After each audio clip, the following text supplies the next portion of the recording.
ಓಂ ನಮಃ ಶಿವಾಯ. ಶ್ರೀ ಗುರು ಬಸವಲಿಂಗಾಯ ನಮಃ. ಜಗತ್ತಿನ ಜನಸಂಖ್ಯೆಯಲ್ಲಿ ಯಾರು ಯಾವ ದೇವರನ್ನು ಪೂಜಿಸುತ್ತಾರೆ? ಜಗತ್ತಿನ ಜನಸಂಖ್ಯೆಯಲ್ಲಿ ಯಾರು ಯಾವ ದೇವರನ್ನು ಪೂಜೆ ಮಾಡ್ತಾರೆ? ಇದು ಬಹಳವಾಗಿ ನಾವು ತಿಳ್ಕೊಳ್ಬೇಕಾಗಿರ್ತಕ್ಕಂಥ ಬಹಳ ಮುಖ್ಯವಾಗಿರ್ತಕ್ಕಂಥ ಪ್ರಶ್ನೆ. ಇವತ್ತೊಂದು ಜಗತ್ತು ಅಂತ ಇದೆ ನಮಗೆ, ಒಂದು ಭೂಮಿ. ಆ ಭೂಮಿ ಮನುಷ್ಯರು ಜೀವನ ಮಾಡುವಂತಹ ಒಂದು ಭೂಮಿ. ನಮಗೋಸ್ಕರ ಸೃಷ್ಟಿ ಮಾಡಿರ್ತಕ್ಕಂಥ ಆ ನಿರಾಕಾರ ಶಿವ ನಮಗೋಸ್ಕರ ಸೃಷ್ಟಿ ಮಾಡಿರ್ತಕ್ಕಂಥ ಒಂದು ಭೂಮಿ. ಆ ಭೂಮಿಯ ಮೇಲೆ ಸಾಕಷ್ಟು ಜನಸಂಖ್ಯೆ ಬದುಕ್ತಾ ಇದೆ. ಒಂದೊಂದು ಸಂಸ್ಕೃತಿ, ಒಂದೊಂದು ಆಚಾರ ವಿಚಾರ, ಒಂದೊಂದು ನಡೆ ನುಡಿ ಭಾಷೆ, ಹೀಗೆ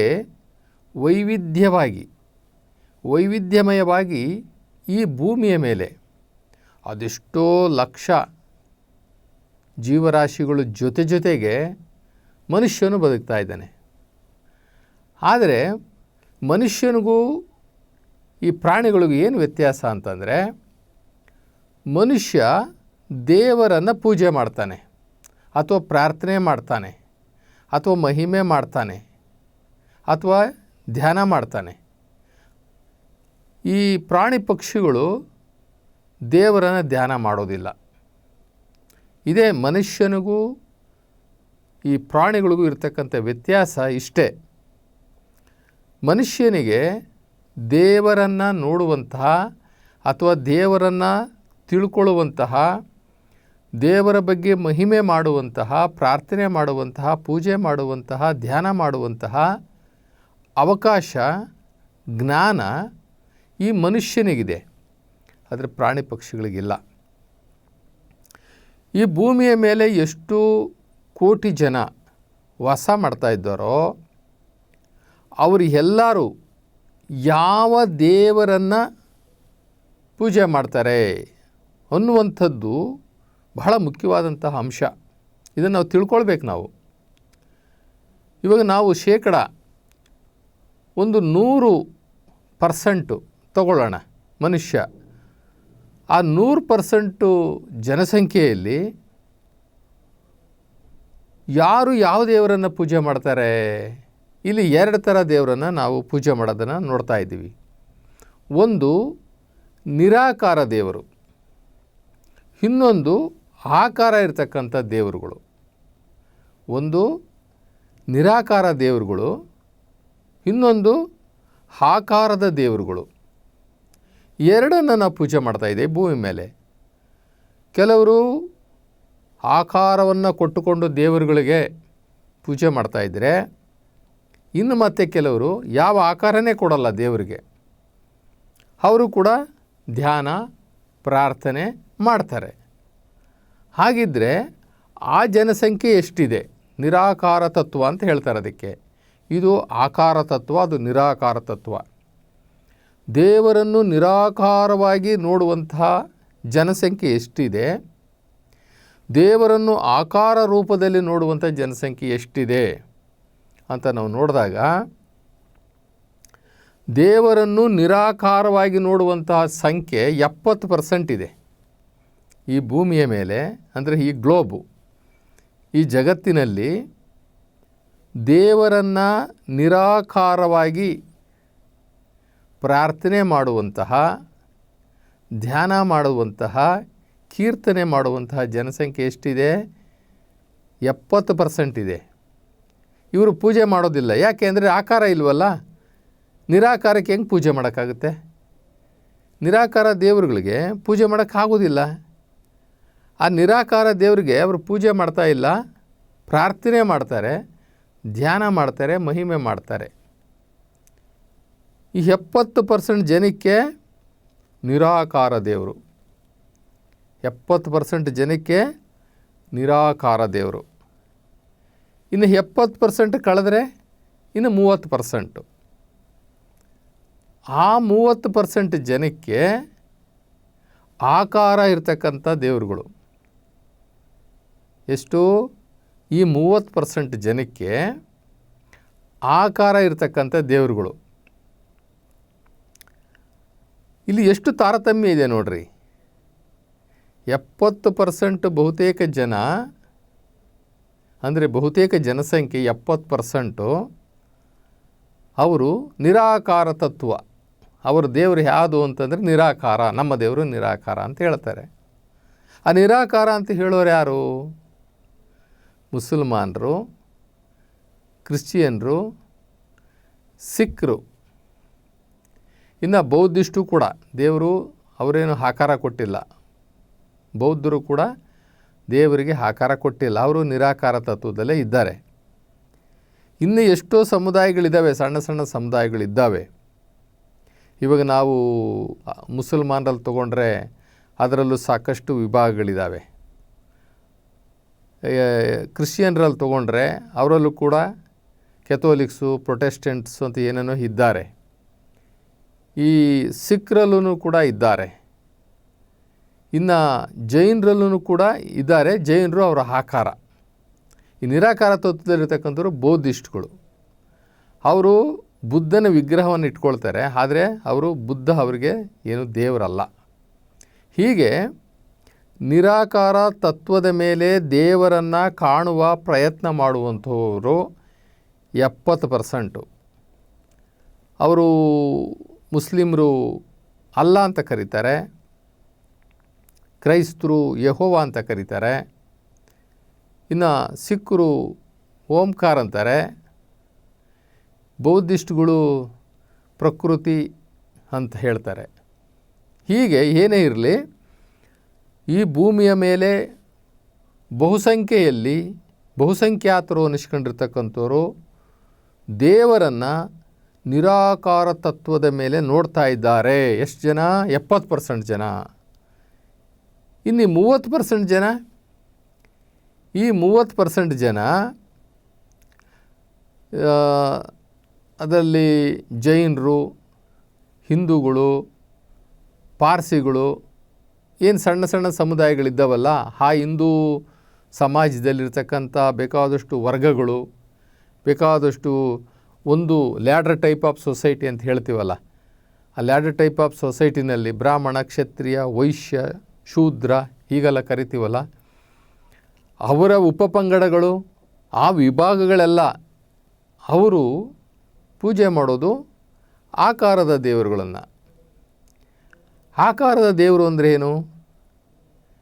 ಮನುಷ್ಯನ ರೂಪವನ್ನು ಕೊಟ್ಟು ದೇವರು ಮನುಷ್ಯನಂತೆ ಇದ್ದಾನೆ, ಮನುಷ್ಯನಿಗೂ ದೇವರಿಗೂ ಏನು ವ್ಯತ್ಯಾಸ ಇಲ್ಲ. ಹೇಗೆ ನಮಗೆ ಬಾಯಿದೆ, ಕಣ್ಣಿದೆ, ಮೂಗಿದೆ, ಹೊಟ್ಟೆ ಇದೆ, ಕೈ ಕಾಲುಗಳಿದೆ, ಹಾಗೆಯೇ ದೇವರು ಇದ್ದಾನೆ, ದೇವರಿಗೂ ಒಂದು ಆಕಾರ ಇದೆ ಅಂತ ಹೇಳಿ ಅದಕ್ಕೊಂದು ಆಕಾರವನ್ನು ಕೊಟ್ಟು ಪೂಜೆ ಮಾಡೋರ ಸಂಖ್ಯೆ 30%. ನಾವು ಬರೀ ದೇವರಿಗೆ ಮನುಷ್ಯನ ಆಕಾರ ಅಷ್ಟೇ ಕೊಟ್ಟಿಲ್ಲ, ಪ್ರಾಣಿಗಳ ಆಕಾರವನ್ನು ಕೊಡ್ತೀವಿ, ಪಕ್ಷಿಗಳ ಆಕಾರವನ್ನು ಕೊಡ್ತೀವಿ, ವೃಕ್ಷಗಳ ಆಕಾರವನ್ನು ಕೊಡ್ತೀವಿ. ಹೀಗೆ ದೇವರಿಗೆ ಆಕಾರವನ್ನು ಕೊಡುವಂಥದ್ದು, ಆಕಾರವನ್ನು ಕೊಟ್ಟು ಪೂಜೆ ಮಾಡುವಂಥದ್ದು. ಈಗ ಸೃಷ್ಟಿಯ ವಸ್ತುಗಳಿದ್ದಾವೆ, ಸೃಷ್ಟಿಯ ವಸ್ತುಗಳನ್ನೂ ಸಹ ನಾವು ದೇವರಂತ ಪೂಜೆ ಮಾಡ್ತೀವಿ. ಮರ, ಪ್ರಾಣಿ, ಪಕ್ಷಿ, ಕಲ್ಲು, ಮನುಷ್ಯನನ್ನು ಪೂಜೆ ಮಾಡ್ತಾ ಇದ್ದೀವಿ. ಈಗ ಬರೀ ದೇವ್ರನ್ನ ಅಷ್ಟೇ ಅಲ್ಲ, ಮನುಷ್ಯನನ್ನು ಸಹ ಪೂಜೆ ಮಾಡ್ತಾ ಇದ್ದಾನೆ. ಅದೇನೇ ಇರ್ಬೋದು, ಈ ಪ್ರಶ್ನೆಗೆ ಈ ಜಗತ್ತಿನಲ್ಲಿ ಯಾರು ಯಾವ ರೀತಿಯಾಗಿ ದೇವರನ್ನು ನೋಡ್ತಾ ಇದ್ದಾರೆ, ಆಕಾರ ರೂಪದಲ್ಲಿ ಎಷ್ಟು ಜನ ನೋಡ್ತಾ ಇದ್ದಾರೆ, ನಿರಾಕಾರ ರೂಪದಲ್ಲಿ ಎಷ್ಟು ಜನ ನೋಡ್ತಾ ಇದ್ದಾರೆ ಅನ್ನುವ ಪ್ರಶ್ನೆಗೆ ಉತ್ತರ ಇಲ್ಲಿ 70% ಜನ ನಿರಾಕಾರ ಪರಮಾತ್ಮ, ಅವನು ದೇವರು ಅನ್ನಿಸ್ಕೊಂಡಿರ್ತಕ್ಕಂಥವನು, ಅವನು ನಿರಾಕಾರ ಅಂತ ತಿಳ್ಕೊಂಡು 70% ಈ ಜಗತ್ತಿನಲ್ಲಿ ನಂಬ್ಕೊಂಡಿದ್ದಾರೆ ದೇವರನ್ನು. ಇನ್ನು ದೇವರಿಗೆ ಆಕಾರವನ್ನು ಕೊಟ್ಟು ಪೂಜೆ ಮಾಡ್ತಕ್ಕಂಥವ್ರು ಕೇವಲ 30% ಜನ ಅನ್ನುವಂಥದ್ದನ್ನು ನಾವಿಲ್ಲಿ ಮನಗಾಣಬೇಕಾಗಿದೆ. ನಿರಾಕಾರ ದೇವರು ನಿಜಾನ, ಆಕಾರದ ದೇವರು ನಿಜಾನ? ನಿರಾಕಾರ ದೇವರು ನಿಜಾನ, ಆಕಾರದ ದೇವರು ನಿಜಾನ? ಇದು ಬಹಳ ಉಪಯುಕ್ತವಾದಂತಹ ವಿಚಾರ. ಮನುಷ್ಯನಿಗೆ ವಿವೇಕ ಇದೆ. ಮನುಷ್ಯ ಏನು ಸಾಮಾನ್ಯ ಜೀವಿ ಅಲ್ಲ, ಇವನು ಬಹಳ ಶ್ರೇಷ್ಠವಾದಂತಹ ಜೀವಿ, ವೈಚಾರಿಕತೆ ಇರತಕ್ಕಂಥ ಜೀವಿ. ತಾನು ಆಲೋಚಿಸಿ ನಿರ್ಧಾರ ಮಾಡುವಂತಹ ಶಕ್ತಿ ಇರುವಂಥದ್ದು ಈ ಮನುಷ್ಯನಿಗೆ ಮಾತ್ರ. ಯಾಕೆ ಅಂತಂದರೆ ಮನುಷ್ಯನಿಗೆ ಬುದ್ಧಿ ಇದೆ, ಮನಸ್ಸಿದೆ, ಮೆದುಳಿದೆ, ಚಿತ್ತ ಇದೆ, ಭಾವ ಇದೆ. ಇವು ಪ್ರಾಣಿಗಳಿಗಿಲ್ಲ. ಪ್ರಾಣಿಗಳಿಗೆ ಮನಸ್ಸಿಲ್ಲ, ಭಾವನೆ ಇಲ್ಲ, ಚಿತ್ತ ಇಲ್ಲ, ಮತ್ತು ನಿರ್ಧಾರ ಮಾಡುವಂಥ ಶಕ್ತಿ ಇಲ್ಲ ಅವಕ್ಕೆ. ಈ ಮನುಷ್ಯ ವಿಶೇಷವಾದಂತಹ ಜೀವಿ. ಈ ಸೃಷ್ಟಿಯಲ್ಲೇ ಬಹಳ ವಿಶೇಷವಾದಂತಹ ಜೀವಿ ಅಂತಂದರೆ ಮನುಷ್ಯ. ಆ ಮನುಷ್ಯನಿಗೆ ದೇವರು ಹೆಂಗಿದ್ದಾನೆ ಅಂತ ತಿಳ್ಕೊಳ್ಬೇಕಲ್ಲ. ದೇವರು ಆಕಾರವಾಗಿದ್ದಾನ, ದೇವರು ನಿರಾಕಾರವಾಗಿದ್ದಾನ? ಅವನಿಗೆ ಆಕಾರ ಇದೆಯಾ? ದೇವರು ಅಂತ ಇದ್ದರೆ ಅವನಿಗೆ ಆಕಾರ ಇದೆಯಾ? ಯಾವ ಆಕಾರದಲ್ಲಿದ್ದಾನೆ? ನಿರಾಕಾರವಾಗಿದ್ದರೆ, ನಿರಾಕಾರ ಅಂತಂತಂದರೆ ಅದನ್ನು ಹೇಗೆ ನಾವು ಹೇಳುವಂಥದ್ದು, ವ್ಯಕ್ತಪಡಿಸೋದು ಹೇಗೆ? ಆ ನಿರಾಕಾರ ತತ್ವವನ್ನು ವ್ಯಕ್ತಪಡಿಸೋದಾದರೂ ಹೇಗೆ? ಈಗ ನಿರಾಕಾರ ತತ್ವದಲ್ಲಿ ದೇವರನ್ನು ಪ್ರಾರ್ಥನೆ ಮಾಡೋರು, ದೇವರನ್ನು ಧ್ಯಾನ ಮಾಡುವಂಥವ್ರು 70% ಇದ್ದಾರೆ. ಈ ಭೂಮಿಯ ಮೇಲೆ 70% ಜನ ಇದ್ದಾರೆ. ಆ 70% ಜನ ಆ ದೇವರನ್ನು ಏನಂತ ಕರೀತಾರೆ? ಅಲ್ಲಾ ಅಂತ ಕರೀತಾರೆ, ಯೆಹೋವ ಅಂತ ಕರೀತಾರೆ, ಓಂಕಾರ ಅಂತ ಕರೀತಾರೆ. ನಮ್ಮ ಭಾರತ ದೇಶದಲ್ಲಿ ನಿರಾಕಾರ ದೇವರನ್ನು ಶಿವ ಅಂತ ಕರೀತಾರೆ. ನಿರಾಕಾರ ದೇವರನ್ನು ಶಿವ ಅಂತ ಕರೀತಾರೆ. ಶಿವ ಅಂದರೆ ವ್ಯಕ್ತಿ ಶಿವ ಅಲ್ಲ, ಪಾರ್ವತಿಪತಿ ಶಿವ ಅಲ್ಲ. ಪಾರ್ವತಿಪತಿ ಶಿವ ವ್ಯಕ್ತಿ ಶಿವ. ಆದರೆ ನಿರಾಕಾರ ಶಿವ ಅಂತಂದರೆ ಶಕ್ತಿ ಶಿವ, ಶಿವಶಕ್ತಿಯ ಶಿವ. ಆ ಶಿವಶಕ್ತಿ ಅದು ಯಾವುದು? ಅಲ್ಲಾಹ್ ಅಂತಂತಂದರೆ ಮುಸಲ್ಮಾನರು ಏನು ಈ ಜಗತ್ತನ್ನು ಸೃಷ್ಟಿಸಿದಂತಹ ಏಕೈಕನಾದ ಒಡೆಯ ಒಬ್ಬನೇ ದೇವರು ಅಂತ ಹೇಳ್ತಾರಲ್ಲ. ಕ್ರಿಶ್ಚಿಯನ್ರು ಯೆಹೋವ ಒಬ್ಬನೇ ಒಡೆಯ, ಒಬ್ಬನೇ ಸೃಷ್ಟಿಕರ್ತ ಅಂತ ಹೇಳ್ತಾರಲ್ಲ. ಹಾಗೆ ಈ ಹಿಂದೂ ದೇಶದಲ್ಲಿ ಆ ನಿರಾಕಾರ ತತ್ವಕ್ಕೆ, ಆ ನಿರಾಕಾರ ದೇವರಿಗೆ, ಆ ಏಕೈಕನಾದ ನಿರಾಕಾರ ದೇವರಿಗೆ ಭಾರತ ದೇಶದಲ್ಲಿ ಶಿವ ಅಂತ ಕರೆದರು. ಹಾಗಾದರೆ ಮುಸಲ್ಮಾನರಿಗೊಂದು ದೇವರು, ಕ್ರಿಶ್ಚಿಯನ್ರಿಗೊಂದು ದೇವರು, ಇಲ್ಲಿ ಭಾರತ ದೇಶದವ್ರ ದೇವರು 3 ದೇವರು ಅಂತಲ್ಲ. ಎಲ್ಲರಿಗೂ ಒಂದೇ ದೇವರು, ಒಬ್ಬನೇ ಸೂರ್ಯ, ಒಂದೇ ಭೂಮಿ, ಎಲ್ಲರಿಗೂ ಒಂದೇ ಗಾಳಿ, ಎಲ್ಲರಿಗೂ ಒಂದೇ ಆಕಾಶ. ಒಬ್ಬೊಬ್ಬರಿಗೊಂದು ಮಾಡಿಲ್ಲ ದೇವರು. ಅದಕ್ಕೆ ಜಗತ್ತು ಅಂತ ಕರೆದ. ಜಗತ್ತು ಅಂತಂದರೆ ಜೀವ ಜಂತುಗಳು ವಾಸ ಮಾಡುವಂಥ ಒಂದು ವೇದಿಕೆ, ಒಂದು ಭೂಮಿ, ಒಂದು ಪ್ಲ್ಯಾಟ್ಫಾರಮ್. ಇದು ಆ ನಿರಾಕಾರ ಶಿವನ ನಾಟಕ ರಂಗ. ಒಬ್ಬೊಬ್ಬರಿಗೂ ಒಂದೊಂದು ಪಾತ್ರವನ್ನು ಕೊಡ್ತಾನೆ, ಈ ಜಗತ್ತನ್ನು ನಡೆಸ್ತಾನೆ. ಒಬ್ಬೊಬ್ಬರಿಗೂ ಒಂದೊಂದು ಕರ್ತವ್ಯವನ್ನು ಕೊಡ್ತಾನೆ, ಈ ಜಗತ್ತನ್ನು ನಡೆಸ್ತಾನೆ. ಅವನು ಸೂತ್ರಧಾರ. ಈ ಜಗತ್ತಿನ ಮಾನವರೆಲ್ಲರೂ ಪಾತ್ರಧಾರಿಗಳು. ಈ ಜಗತ್ತು ಒಂದು ಪಾತ್ರದ ವೇದಿಕೆ, ನಾಟಕದ ವೇದಿಕೆ. ಇಲ್ಲಿ ನಾವು ದೇವರನ್ನು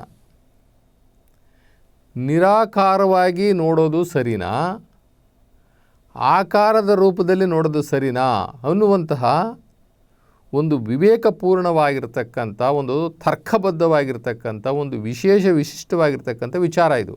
ಈ ಜಗತ್ತಿನ 30% ಜನ ದೇವರು ನಿರಾಕಾರವಾಗಿದ್ದಾನೆ ಅಂತ ಹೇಳಿ ಅವರವ್ರ ಭಾಷೆಯಲ್ಲಿ ಅವರವರೊಂದು ಹೆಸರು ಕೊಟ್ಕೊಂಬಿಟ್ರು. ಅಲ್ಲ, ಯೆಹೋವ, ಓಂಕಾರ, ಶಿವ ಅಂತ ಏನೋ ಕೊಟ್ಕೊಂಡ್ರು. ಆದರೆ ಅದೆಲ್ಲ ಒಟ್ಟಿಗೆ ಸೇರಿದ್ರೆ ನಿರಾಕಾರ. ನಿರಾಕಾರದ ಜೊತೆಗೆ ಇನ್ನೊಂದು ಸ್ಪಷ್ಟೀಕರಣ ಏನು ಅಂತಂದರೆ, ದೇವರು ಒಬ್ಬನೇ ಏಕೈಕನು, ಅನ್ಯ ದೇವರುಗಳಿಲ್ಲ. ಆ ದೇವರಿಗೆ ಯಾವುದೇ ಸಹಾಯಕ ದೇವರುಗಳಿಲ್ಲ, ದೇವರಿಗೆ ಯಾವುದೇ ಸಹಾಯಕ ದೇವರುಗಳು ಇಲ್ಲ, ಒಬ್ಬನೇ ಏಕೈಕ ಅಂತ ಹೇಳಿ ಈ ನಿರಾಕಾರ ತತ್ವವನ್ನು ಪ್ರತಿಪಾದಿಸುವಂತಹ ಧರ್ಮಗಳೇನಿದ್ದಾವೆ, ಆ ಧರ್ಮ ಅನುಯಾಯಿಗಳೇನಿದ್ದಾರೆ, ಅವರು ಹೇಳುವಂಥದ್ದು ದೇವರು ಒಬ್ಬನೇ, ಅವನು ನಿರಾಕಾರ, ಅವನಿಗೆ ಯಾವುದೇ ಸಹಾಯಕ ದೇವರುಗಳಿಲ್ಲ, ಅವನೊಬ್ಬನೇ ಏಕೈಕನು ಅಂತ ಅಂತಾರೆ.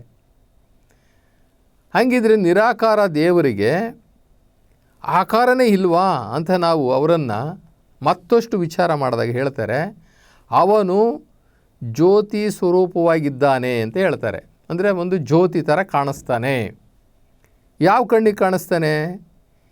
ಈ ನಮ್ಮ ಭೌತಿಕ ಕಣ್ಣುಗಳಿಗೆ ಕಾಣಿಸೋದಿಲ್ಲ.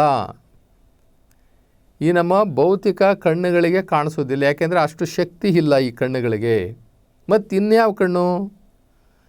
ನಮ್ಮಲ್ಲೇ ಇರ್ತಕ್ಕಂಥ ಮತ್ತೊಂದು ಕಣ್ಣಿದೆ, ಅದು 3ನೇ ಕಣ್ಣು, ಥರ್ಡ್ ಹೈ. ಆ ಥರ್ಡ್ ಹೈ, ಆ 3ನೇ ಕಣ್ಣು, ಅದು ಆ ಕಣ್ಣಿಂದ ನಾವು ನೋಡ್ಬೋದು. ಅದು ಜ್ಞಾನದ ಕಣ್ಣು, ಅರಿವಿನ ಕಣ್ಣು. ಆ ಕಣ್ಣಿಂದ ನಾವು ನೋಡ್ಬೋದು. ಅದು ದಿವ್ಯ ಚಕ್ಷು. ಆ ದಿವ್ಯ ಚಕ್ಷು ಅದು ಜ್ಞಾನೋದಯ ಆದರೆ ಮಾತ್ರ ಆ ಕಣ್ಣು ತೆರ್ಕೊಳ್ಳುತ್ತೆ.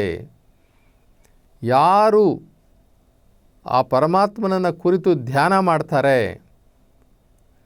ಯಾರು ಅವನಿಗೋಸ್ಕರ ತಪಸ್ಸನ್ನು ಆಚರಿಸ್ತಾರೆ, ಅಂಥವರಿಗೆ ಆ 3ನೇ ಕಣ್ಣು ತೆರೀತದೆ.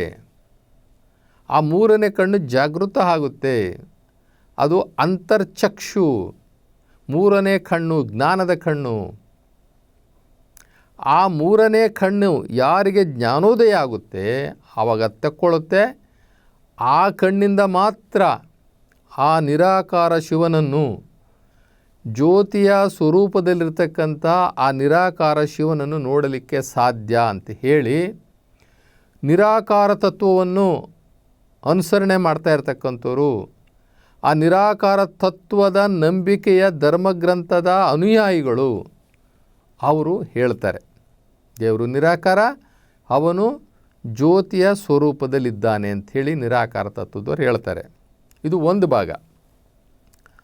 ಮತ್ತೊಂದು ಭಾಗ ಇದೆಯಲ್ಲ, ಆಕಾರದಲ್ಲಿ ದೇವರನ್ನು ನೋಡುವಂಥವ್ರು. ಈ ಆಕಾರದಲ್ಲಿ ದೇವರನ್ನು ನೋಡುವಂಥವ್ರ ಕತೆ ನೋಡೋಣ. ಅವರು ವಿಚಿತ್ರ ನೋಡೋಣ. ಅವರು ಆಕಾರದಲ್ಲಿ ನೋಡ್ತಕ್ಕಂಥವ್ರು ಮೊದಲು ತಿಳ್ಕೊಂಡಿರ್ತಕ್ಕಂಥದ್ದು ಏನಪ್ಪ ಅಂತಂತಂದರೆ, ದೇವರು ಮನುಷ್ಯನ ಆಕಾರದಲ್ಲಿದ್ದಾನೆ, ಅವನು ನಮ್ಮಂಗೆ ಊಟ ಮಾಡ್ತಾನೆ, ಅವನು ನಮ್ಮಂಗೆ ನಿದ್ದೆ ಮಾಡ್ತಾನೆ, ಅವನಿಗೂ ನಮ್ಮಂಗೆ ಸಂಸಾರ ಇದೆ, ಅವನಿಗೆ ನಮ್ಮಂಗೆ ಮಕ್ಕಳಿದ್ದಾರೆ, ಅವನು ಹುಟ್ಟುತ್ತಾನೆ, ಅವನು ಒಂದಿನ ಸಾಯ್ತಾನೆ, ನಮಗೂ ಅವ್ರಿಗೂ ಏನು ವ್ಯತ್ಯಾಸ ಇಲ್ಲ, ಮನುಷ್ಯನೇ ಒಂದು ಸಲ ಬೇಕಾದ್ರೆ ದೇವರಾಗ್ಬಿಡ್ಬೋದು, ಅಥವಾ ದೇವರು ಬಂದುಬಿಟ್ಟು ಮನುಷ್ಯರ ಹೊಟ್ಟೆನಲ್ಲಿ ಹುಟ್ಟಬೋದು, ದೇವರು ಬಂದು ಮನುಷ್ಯನ ವೀರ್ಯಾಣುವಿಂದ ಉತ್ಪತ್ತಿ ಆಗಬಹುದು. ಇದು ಆಕಾರ ಕೊಟ್ಟು ದೇವರನ್ನು ಪೂಜೆ ಮಾಡ್ತಾರಲ್ಲ, ಅವರಲ್ಲಿರ್ತಕ್ಕಂಥ ನಂಬಿಕೆ. ಇದು ನಾವು ಒಪ್ಪಕ್ಕೆ ಸಾಧ್ಯನಾ? ಇದು ನಾವು ಒಪ್ಪಲಿಕ್ಕೆ ಸಾಧ್ಯನಾ? ಈ ನಿರಾಕಾರ ತತ್ವದವರು ಹೇಳೋದು ದೇವರು ನಿರಾಕಾರ, ಅವನಿಗೆ ಆಕಾರ ಇಲ್ಲ, ಅವನು ಸರ್ವಜ್ಞ, ಸರ್ವವನ್ನು ಬಲ್ಲವನು, ಸರ್ವಶ್ರೇಷ್ಠ, ಅವನು ಸರ್ವಶಕ್ತ, ಅವನನ್ನು ಬಿಟ್ಟು ಮತ್ತೊಬ್ಬರಿಲ್ಲ, ಅವನೊಬ್ಬನೇ ಏಕೈಕ ದೇವ, ಅವ್ರು ಹೇಳೋದು ಸರಿ ಇದೆ. ಇಲ್ಲಿ ಆಕಾರ ಕೊಟ್ಟು ದೇವರನ್ನು ಪೂಜೆ ಮಾಡೋರು ಇದ್ದಾರಲ್ಲ, ಇವರು ಪೂಜೆ ಮಾಡೋದು ಯಾಕೆಂದರೆ ಇವ್ರಿಗೆ ಆಕಾರ ಇದೆ, ಅವ್ರು ಪೂಜೆ ಮಾಡ್ತಾರೆ. ಆ ನಿರಾಕಾರ ತತ್ವದವರು ಪೂಜೆ ಮಾಡೋದಿಲ್ಲ, ಅವ್ರಿಗೇನಿದ್ರೂ ಆರಾಧನೆ ಮಾಡ್ತಾರೆ, ಅಂದರೆ ಪ್ರಾರ್ಥನೆ ಅಥವಾ ಧ್ಯಾನ ಮಾಡುವಂಥದ್ದು. ದೇವರಿಗೆ ಪ್ರಾರ್ಥನೆ ಮಾಡಬಹುದು ಅಥವಾ ಧ್ಯಾನ ಮಾಡಬಹುದು, ಅಷ್ಟು ಬಿಟ್ಟರೆ ಪೂಜೆ ಮಾಡಲಿಕ್ಕೆ ಆಗೋದಿಲ್ಲ. ದೇವರು ನಮ್ಮಂಗೆ ಮನುಷ್ಯನ ರೂಪದಲ್ಲಿದ್ದಾನೆ ಅಂತ ಹೇಳಿಬಿಟ್ಟು 70% ಜನ ಒಪ್ಕೊಂಡಿಲ್ಲ. ಈ ಆಕಾರದ ದೇವರುಗಳನ್ನು ಪೂಜೆ ಮಾಡೋರು ಬರೀ 30% ಇರೋದು. ಇವತ್ತು 30% ಹೆಚ್ಚ, 70% ಹೆಚ್ಚ. ನಾವು ಕೋರಮ್ ತೊಗೊಂಡ್ರೂ ಕೂಡ ನಮ್ಮ ಪ್ರಜಾಪ್ರಭುತ್ವ ವ್ಯವಸ್ಥೆಯಲ್ಲಿ ಇದು ಬರೋದೇ ಇಲ್ಲ, ಕೋರಮ್ಗೆ ಬರೋದಿಲ್ಲ. ನಾವು ಒಂದು ಸತ್ಯವನ್ನು ನಾವು ತಿಳ್ಕೊಳ್ಬೇಕಾಗಿದೆ. ದೇವರು ಮನುಷ್ಯ ರೂಪದಲ್ಲಿಲ್ಲ, ದೇವರು ಮನುಷ್ಯನಂತೆ ಅಂಗಾಂಗಗಳನ್ನು ಹೊಂದಿಲ್ಲ, ಅವನು ನಿರಾಕಾರ ಇದ್ದಾನೆ, ಅವನು ಜ್ಯೋತಿ ಸ್ವರೂಪವಾಗಿದ್ದಾನೆ. ಅವನನ್ನು ನಾವು ಈ ಬರಿಗಣ್ಣಲ್ಲಿ ನೋಡಲಿಕ್ಕಾಗೋದಿಲ್ಲ. ನಮ್ಮ ಅಂತರ್ಚಕ್ಷು, ನಮ್ಮ ಮೂರನೇ ಕಣ್ಣಿಂದ ನೋಡಲಿಕ್ಕೆ ಮಾತ್ರ ಸಾಧ್ಯ. ಆ ಮೂರನೇ ಕಣ್ಣು ತಪಸ್ವಿಗಳಿಗೆ, ಧ್ಯಾನ ಮಾಡುವಂಥವ್ರಿಗೆ ತೆರ್ಕೊಳ್ಳುತ್ತೆ.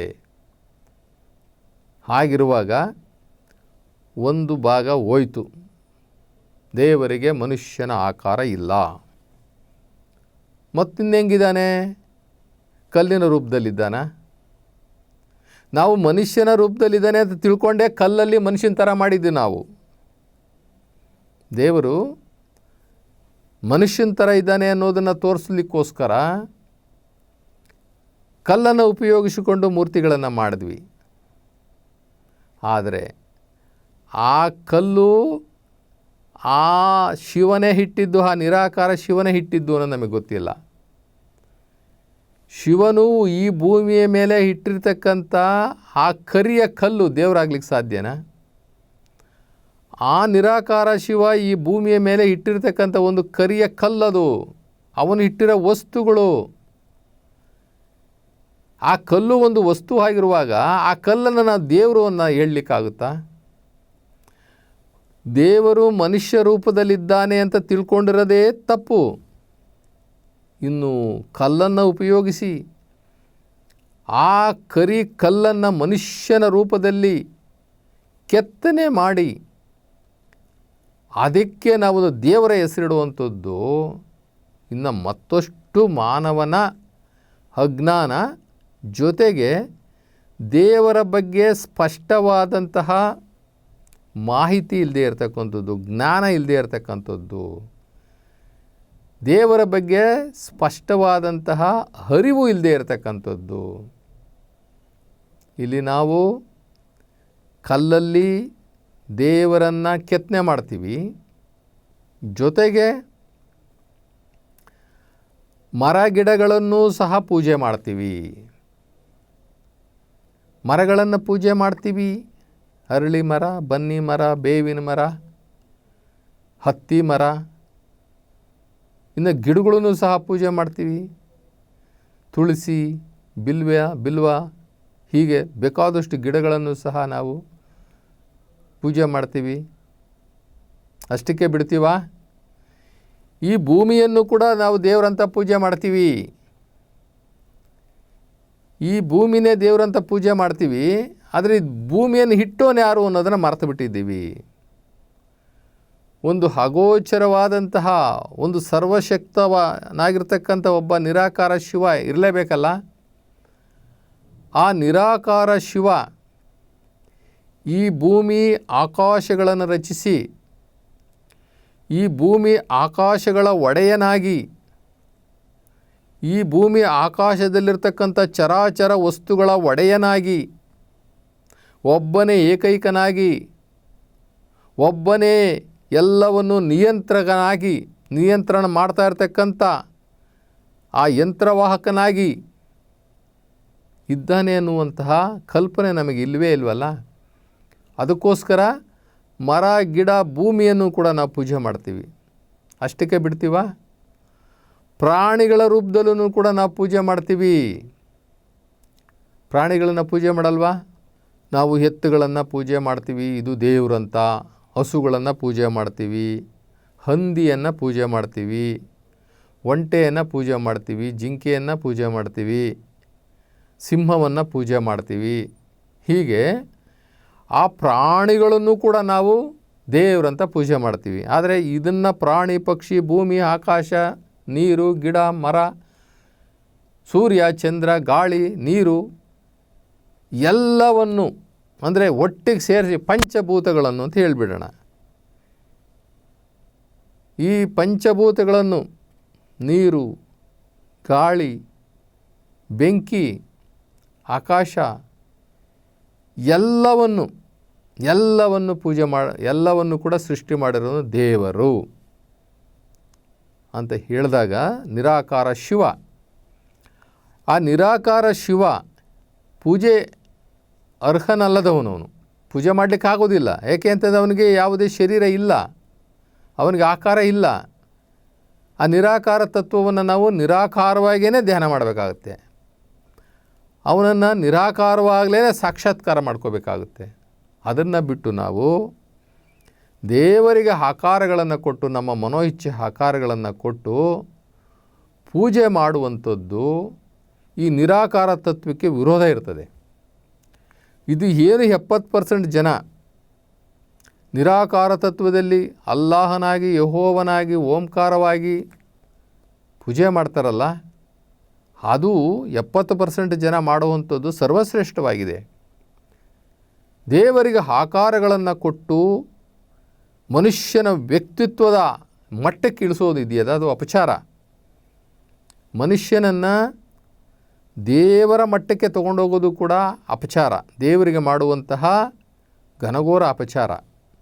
ಮತ್ತು ಆ ನಿರಾಕಾರ ಶಿವನನ್ನು ಮನುಷ್ಯರ ಮಟ್ಟಕ್ಕೆ ತಗೊಂಡು ಬರೋದಿದೆಯಲ್ಲ, ಅದು ಕೂಡ ದೇವರಿಗೆ ಮಾಡುವಂತಹ ಅವಮಾನ. ನಾವು ದೇವರನ್ನು ತಿಳ್ಕೊಳ್ಳದೇ ಇದ್ರೂ ಪರವಾಗಿಲ್ಲ, ಆ ದೇವರಿಗೆ ಅವಮಾನ ಮಾಡದೇ ಇದ್ದರೆ ಸಾಕು. ಅಷ್ಟು ಅಜ್ಞಾನವನ್ನು ನಾವು ತುಂಬಿಕೊಂಡಿದ್ದೀವಿ. ನಮಗೆ ದೇವರ ವಿಚಾರದಲ್ಲಿ ಸ್ಪಷ್ಟೀಕರಣ ಇಲ್ಲ, ದೇವರ ವಿಚಾರದಲ್ಲಿ ಸ್ಪಷ್ಟತೆ ಇಲ್ಲ. ಹೀಗಾಗಿ ನಮಗೇನಾಗಿದೆ ಅಂತಂದರೆ, ಕಂಡಿದ್ದಲ್ಲ ದೇವರೇ, ನೋಡಿದ್ದೆಲ್ಲ ದೇವರೇ, ಅಂದ್ಕೊಂಡಿದ್ದಲ್ಲ ದೇವರೇ, ಮಾಡಿದ್ದೆಲ್ಲ ಪೂಜೆನೇ, ನಾವು ನೋಡಿದ್ದೆಲ್ಲ ದೇವರೇ. ಈ ರೀತಿ ತಪ್ಪುಗಳನ್ನು ನಮ್ಮ ಭಾರತ ದೇಶದಲ್ಲಿ ನಾವು ಮಾಡ್ಕೊಂಡು ಬರ್ತಾನೇ ಇದ್ದೀವಿ.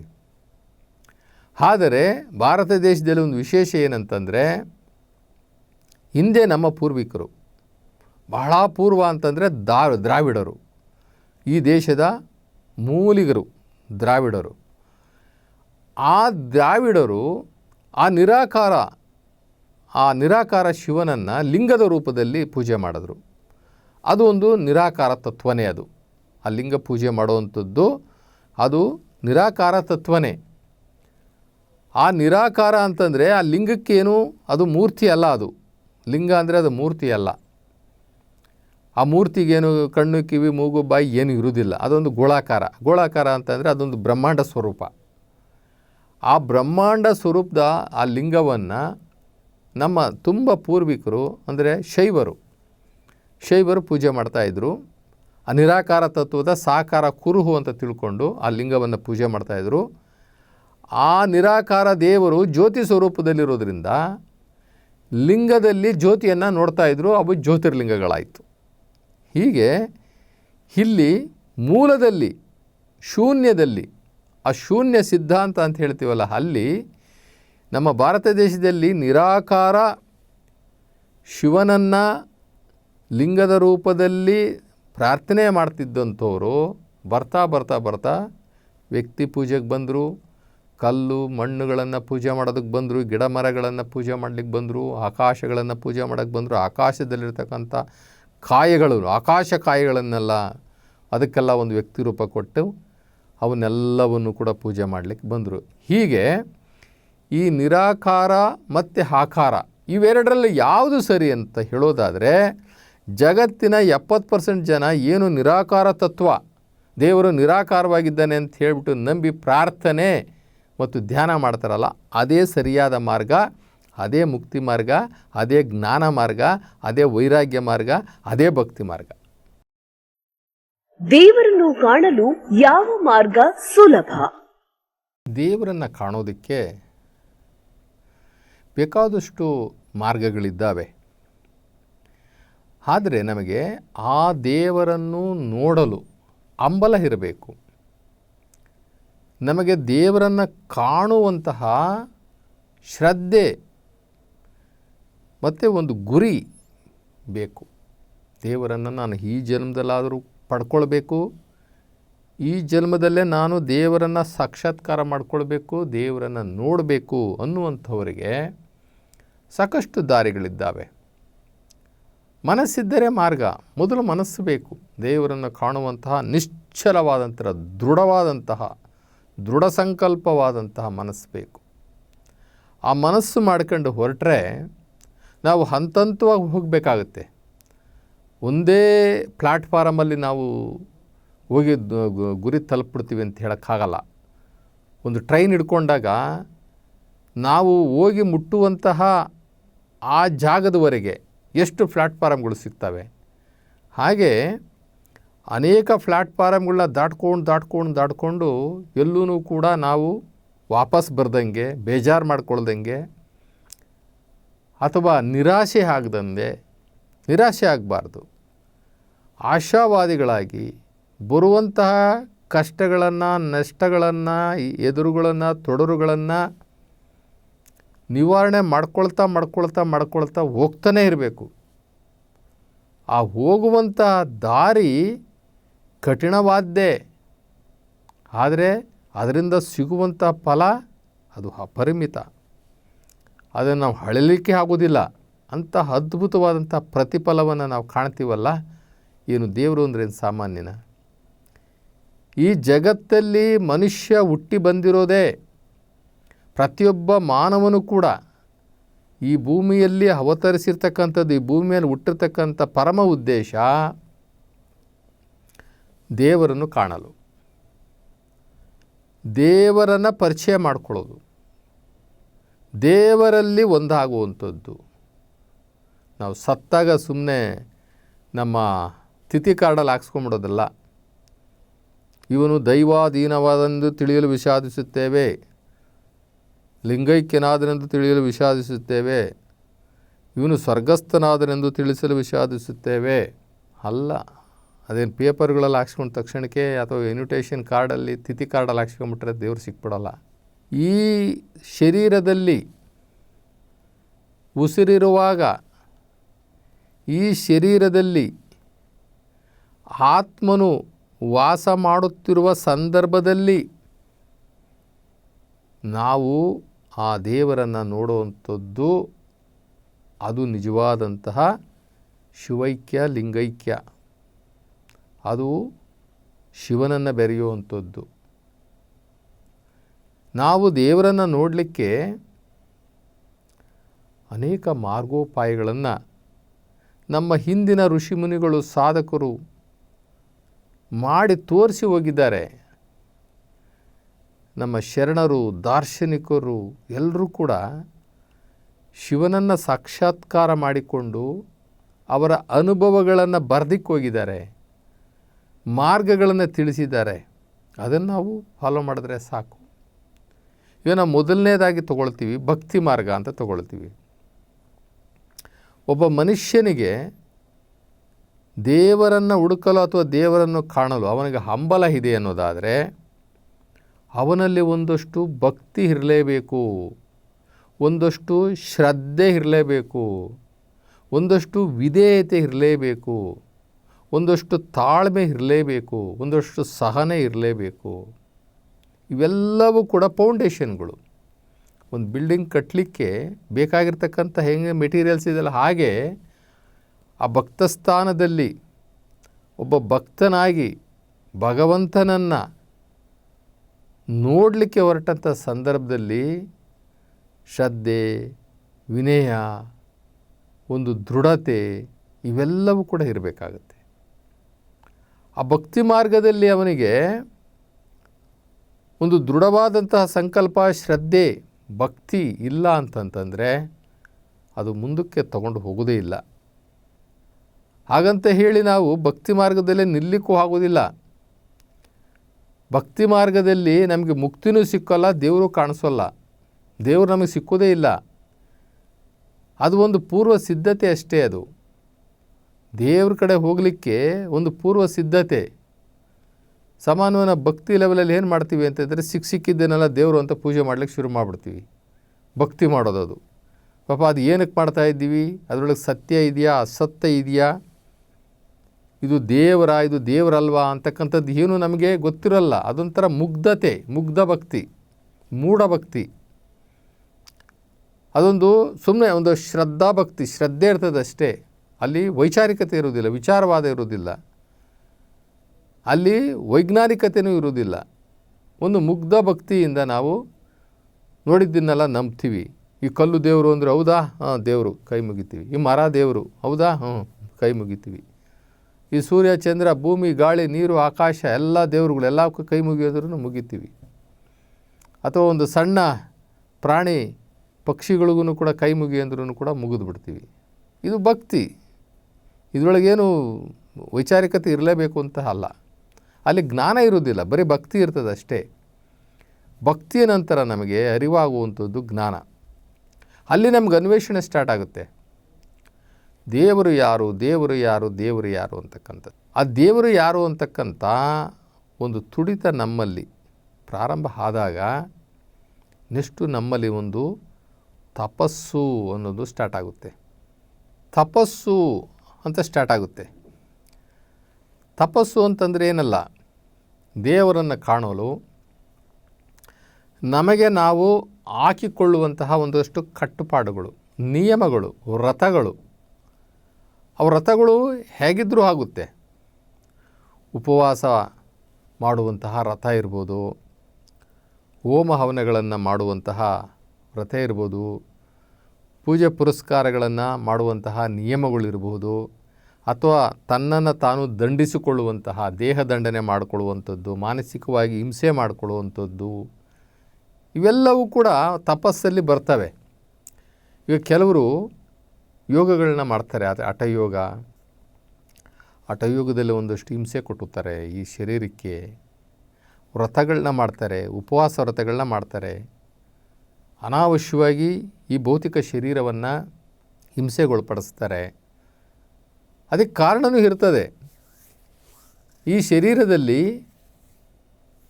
ಈ ಹರಿಷಡ್ ವರ್ಗಗಳು, ಈ ಕಾಮಾದಿ ಬಯಕೆಗಳು, ಈ ಇಂದ್ರಿಯಗಳು, ನಮ್ಮ ಅಂತಃಕರಣಗಳು ಇವೆಲ್ಲವೂ ಕೂಡ ಸ್ತಬ್ಧವಾಗಲಿಲ್ಲ ಅಂತಂದರೆ, ಇವೆಲ್ಲ ಸುಟ್ಟೋಗಲಿಲ್ಲ ಅಂತಂದರೆ ನಾವು ಮುಂದಿನ ಸಾಧನೆ ಮಾಡಲಿಕ್ಕೆ ಆಗೋದಿಲ್ಲ. ಇದು ದೇಹದಂಡನೆಯಿಂದಲೂ ಕೂಡ ಅವು ಸಾಯುವಂತಹ ಅವಕಾಶಗಳಿರ್ತದೆ.